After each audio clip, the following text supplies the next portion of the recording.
y'all, welcome back. It is Laura with Down Home with Lemon Pie. This is Watch Us Homeschool Wednesday. If you are brand new to my channel, welcome. I am a Christian stay-at-home homeschool mama. I have 7 little ones. We've been homeschooling since the very beginning, and we are doing a special series where every Wednesday I am sharing with you guys real life peeks, clips, insight into our homeschool journey. So if that is interesting to you, join us every Wednesday. In addition to that, I am also doing Mother Culture Monday, where I'm sharing homemaking tips and mother tips. And I'm also sharing with you guys on Homeschool Fellowship Friday some good fun things that will help you guys in your homeschool journey, tips, advice, encouragement, all of the things that you may be looking for. So this is a few clips from a recent drive we took around the mountains just recently, and we have just got it started back with our homeschool after our long Christmas break, and it has been going actually really well. I figured it would be a little bit of a anytime you have a long winter break or a long summer break or what have you, there's always that kind of time when you have to get back into the groove, get back into the routine. And it seems like maybe because we have been taking it slow and kind of easing in gently, it seems like it's going really, really well. So that is super exciting. Not every year happens that way, but it is exciting for that to be happening right now. This is breakfast. We're doing some eggs. I do have a breakfast schedule that I try to follow, and that helps us to stay really organized, but also with our groceries. And this is an old-fashioned favorite. I don't know if this is a Southern thing or what, but this was something from my childhood. Cinnamon toast. We love it. The kids love it. And I have not made it in so long. So they were super excited for me to pull that out of the oven. And of course, since I have 7 little ones, 1 pan of cinnamon toast was not quite enough. So we had to make a second. This is super easy. If you have not ever had this before, it's just butter with cinnamon and sugar. So super delicious. Yay. Makes for a fun morning and a good start. So I have created this year our very own homeschool curriculum. I'll show you in a future video how to do that for your own home. But this is the program that I am using for food science. It's not actually a homeschool curriculum or anything like that, but I have really enjoyed using it as one. And I have paired this with food anatomy, which you will see also on the table. And I love the way this is laid out. It is done so that you can find and give your kids real information, good information about actual real food, not processed, and it just gives you all of that good information. This talks specifically about where your meat comes from, but more than that, deeper than that, it goes into why you would want to eat real meat over tofu, for example, why you would want to, it actually addresses if you have little ones who get upset about eating an animal or whatever. We do have one who did that several years back, and it does address that, that animals were given to us by God to feed us. So it does go into that, and we've paired it, like I said, with food anatomy, which I'm able to read a little passage from the Nourishing Traditions book, and then I find something that kind of matches from food anatomy for them to journal. And if you're not familiar with Nourishing Traditions, there's a whole series of those, and I've read a couple of them, and they are so good, guys. But that is the children's version, is the children's cookbook, and throughout it, it's got all kinds of, like I said, all kinds of information. If you are interested in this at all, go back several videos.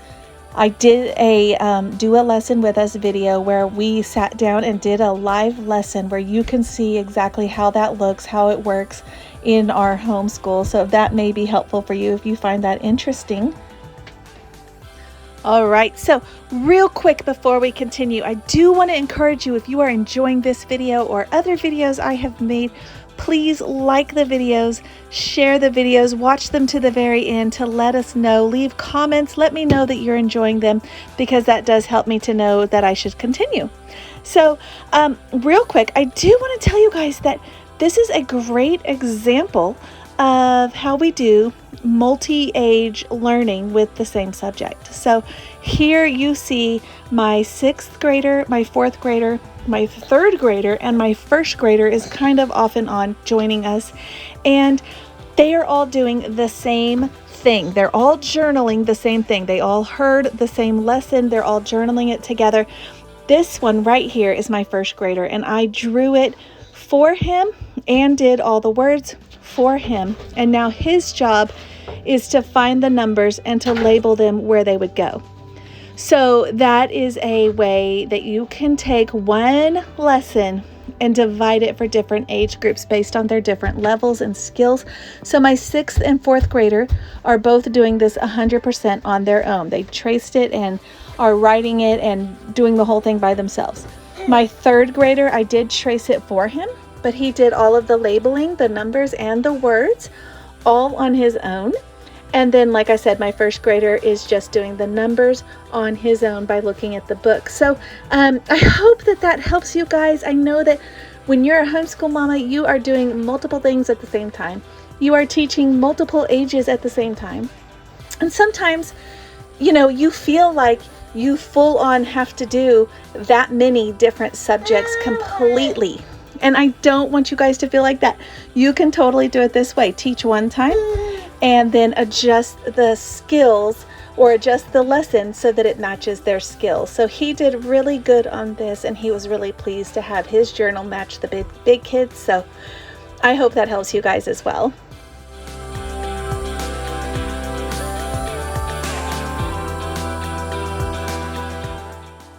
So this year for history, we are using Story of the World, and we are on book 3. We actually are also using the activity book that goes along with that, and I actually divided these up. This is actually one big book, that one and this one, and I had them split because this side is the student sheets. So I had I took this up to the office store and had them split it. So I have the instruction manual over there, and then I have this as the student sheets bound separately so that I don't have to lug around these huge book. I have it divided up. So that is super helpful. There's a little tip for you guys, but this is just the one. It comes as one book. So it is both that one and this one together. This is the activity guide is what it's called, and it goes with Story of the World, and I absolutely love it. Each chapter has review questions, narrations, activities. It does have some map work, different things, and there have been a few questionable activities that I've been a little bit concerned about, but as a whole, I still like the program. Today yesterday we read chapter 18. So today we're going to review chapter 18.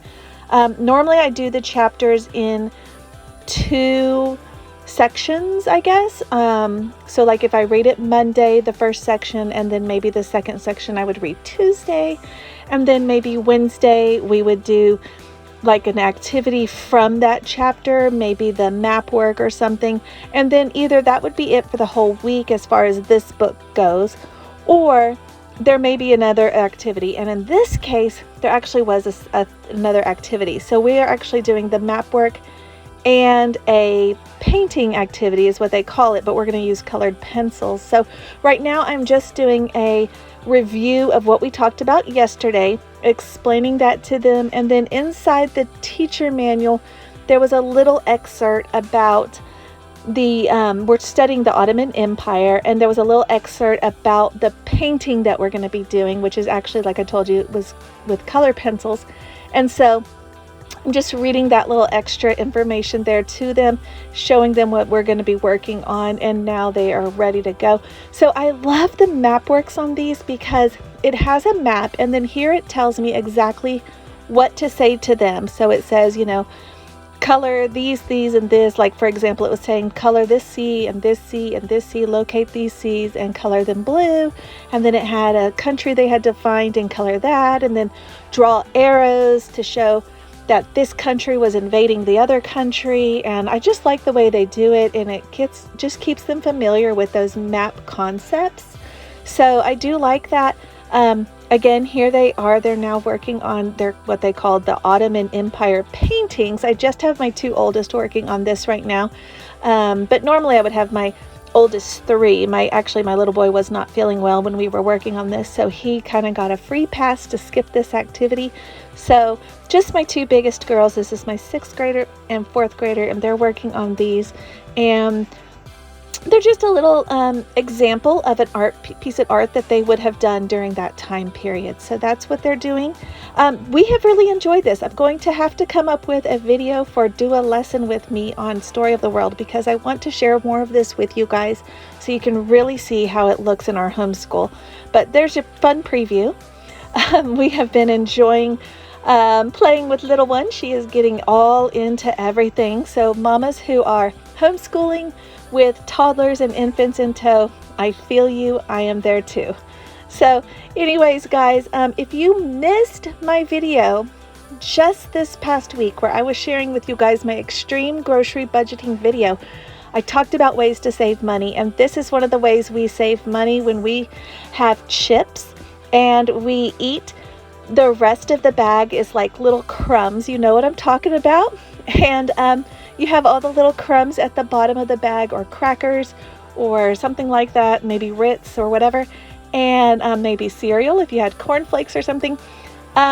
We take those, and I'll bread up some chicken. So I have done, this is a chip, tortilla chip chicken, and I have also done it with pretzels. I've done it with crackers, all kinds of things. Just a fun way to use up those leftovers while saving money. So there's your fun fit tip. If you need more grocery tips, go back and check out that video. I will link it also below. But thank you guys for watching. I hope you stayed till the end of this video, and if you did, I pray that you will share the videos, like this one, hit the little thumbs up, and let others know. Let me know. Leave a comment so I know that you guys are watching and enjoying the videos. Look at those sweet deer that we saw. Again, this was on that little fun drive through the mountains just recently. All right, guys. Thank you for watching. Stay tuned. This week for Homeschool Fellowship Friday, we're going to talk about the cost of homeschooling and how you can probably do it for free. I'll see you guys next time.